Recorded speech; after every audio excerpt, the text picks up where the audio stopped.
नमस्कार दोस्तों, आप सभी का स्वागत है मेरे इस YouTube channel tech Bunty sir पर। आज की वीडियो दोस्तों बहुत महत्वपूर्ण होने वाली है। बूथ लेवल रजिस्टर सबके पास आ चुके हैं। जितने भी बीएलओ साहब काम कर रहे हैं उन सबके पास बूथ लेवल रजिस्टर आज आ चुके होंगे। आपको इसमें किस तरीके से ऑफलाइन जो होम टू होम सर्वे करनी है, सबकी डिटेल भरनी है। हमारे स्टेटमेंट 2, स्टेटमेंट 3, स्टेटमेंट 9 भरने, इनका रजिस्टर आ चुका है। अगर आप मेरे चैनल पर नए हैं तो चैनल को शेयर सब्सक्राइब करें। और आज मैं आपको छोटी से छोटी कोई भी बारीकी, किसी भी तरीके का नाम, चाहे वो इनरोल हो चाहे वो अनइनरोल हो, उन सबको भरने की जानकारी बताऊंगा। चाहे वो स्टेटमेंट 3 हो, स्टेटमेंट 2 हो, स्टेटमेंट 9 हो, सबको लिख के एक एक करके आपको समझाने की कोशिश करूंगा। चैनल पर जुड़े रहिए, अंत तक देखते रहिए। और शुरुआत करते हैं इस वीडियो की। चलिए शुरुआत करते हैं। सबसे पहले दोस्तों अपना जो पहला पेज है, ऊपर बूथ लेवल रजिस्टर पीले कलर का, उस पर लिखना है इलेक्शन कमीशन ऑफ इंडिया, हमारे भारत निर्वाचन आयोग के द्वारा सबके लिए है ये आप लिख लीजिए। इसके बाद दोस्तों अब आपका जो स्टेटमेंट 2 है वो भरना 20 के 20 कॉलम में मैं आपको भरना सिखाऊंगा। पहले कॉलम में सीरियल नंबर लिखना है, दूसरे में हाउस नंबर लिखना है। जो हाउस नंबर है, जैसे 1 नंबर का है तो मैं लिख रहा हूँ इसे। इनरोल्ड अगर वो है तो इनरोल्ड लिख देना है कॉलम नंबर 3 में। नहीं है तो उसकी जानकारी मैं आपको बाद में बताऊंगा। पहले मैं आपको इनरोल्ड जो है उसके बारे में लिखना सिखा रहा हूं, ठीक है। तीसरे नंबर कॉलम में जब आप इनरोल्ड लिख दोगे तो 5वें नंबर के कॉलम में उसका नाम लिखोगे, केसर सिंह। रिलेशन टाइप अगर वो स्वयं है, हेड ऑफ फैमिली है, तो सेल्फ लिख दोगे। रतन सिंह, इसके फादर का नाम लिख दो, एपिक आईडी लिख दो, ठीक है। आप मतलब इसमें ये कह रहा है 7 नंबर कॉलम में या तो आप कोई नाम लिख दो या एपिक ऑफ रिलेटिव लिख दो। तो मैंने नाम लिख दिया, फादर नेम, हस्बैंड नेम, ये नाम हम इसमें लिखते चलेंगे। कॉलम नंबर 8 में इसका मेल फीमेल लिख दो। कॉलम नंबर 9 में जो सीरियल क्रमांक है उसका वो लिखना है। देखिए मैंने ये 3 नंबर क्रमांक किस लिए लिखा है, वो इसलिए लिखा है कि जो 1 नंबर क्रमांक पे है वो इनके छोटे भाई हैं, जबकि ये बड़े हैं। तो मैंने इनको हाउस नंबर 1 से लेके चल रहा हूँ, इसके कारण इनका जो सीरियल क्रमांक है वो मैंने देखिए 3 लिखा है, ठीक है।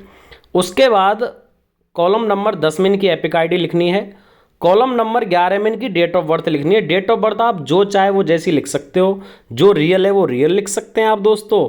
और मेरे भाइयों अगर मान लीजिए कोई सन लिख रखी है तो सन लिख सकते हैं। जो कुछ उसके आधार कार्ड में आपके पास जो भी डिटेल है उसको आप आसानी से लिख सकते हो। कॉलम नंबर 12 में उसका मोबाइल नंबर लिख दो। ईमेल आईडी आप लिखना चाहो तो लिख दो, वरना मत लिखो कॉलम नंबर 13 में। 14 नंबर में वो ये कह रहा है कि वेदर आधार सीडेड वेरीफाइड या क्या है। अगर आधार पहले से वेरीफाइड है, जुड़ा हुआ है, तो सीडेड लिख दो। वेरीफाइड हो चुका है तो बी लिख दो, और नहीं है तो एन कर दो, ठीक है। इसके बाद अगर आधार वेरीफाइड नहीं था तो आपके पास डॉक्यूमेंट कलेक्शन हुए हैं या नहीं हुए, उसके लिए 15 नंबर कॉलम में हुए हैं तो वाई, नहीं हुए हैं तो एन। PWD है, कोई विजुअल इम्प्रीमेंट है, यानी कि किसी को आंखों से नहीं दिखता, कोई गूंगा बहरा है, जो भी उसका डिसऑर्डर है वो आप कॉलम नंबर 16 में लिखेंगे और उसका परसेंटेज कॉलम नंबर 17 में लिखेंगे।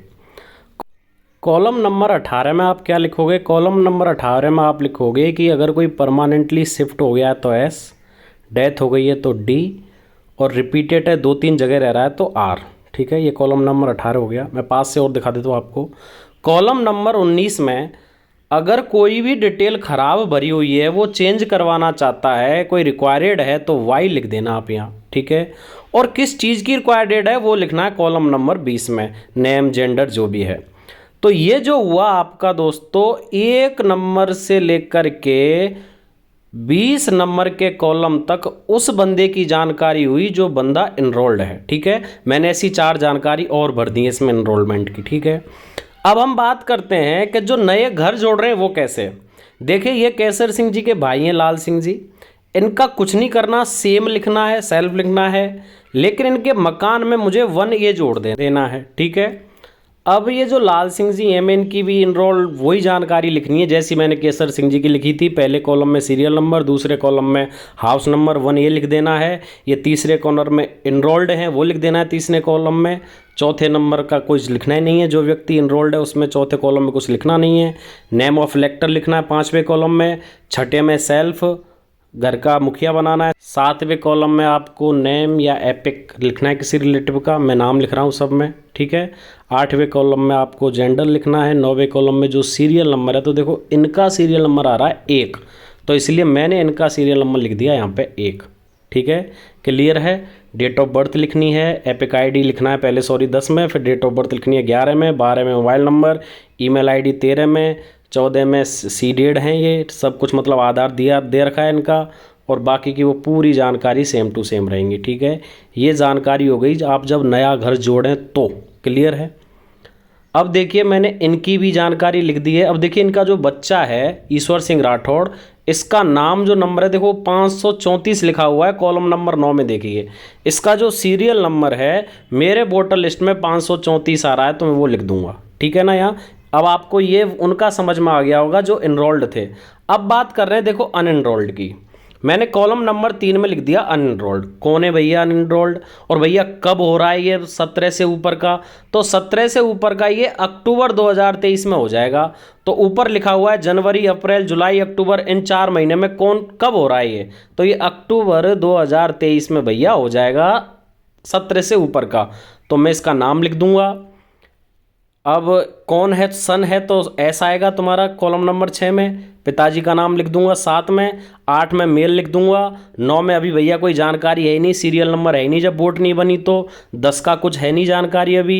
इसकी डेट ऑफ बर्थ लिख दूंगा, जो इसकी डेट ऑफ बर्थ है। इसका मोबाइल नंबर लिख दूंगा। ये हो गया आपका अनइनरोल्ड व्यक्ति को जोड़ना। क्लियर है बात। इसकी डेट ऑफ बर्थ है 2/8/2006, तो 2/8/2006 से लगा लीजिए, ये अक्टूबर 2023 में भैया 17 से ऊपर का हो जाएगा। तो मैं ऐसे लिखूंगा अनइनरोल्ड नंबर की जानकारी। क्लियर है। मेरे हिसाब से आपको इनरोल्ड नंबर चढ़ाना, अनइनरोल्ड नंबर चढ़ाना आ गया होगा। अब चलते हैं स्टेटमेंट नंबर 3 पर। क्लियर है। मैंने आपको मकान नया जोड़ना, इनरोल्ड नंबर चढ़ाना, अनइनरोल्ड नंबर चढ़ाना बता दिया है। अब स्टेटमेंट 3 पॉपुलेशन जनगणना करनी है भैया मेल फीमेल के रूप में।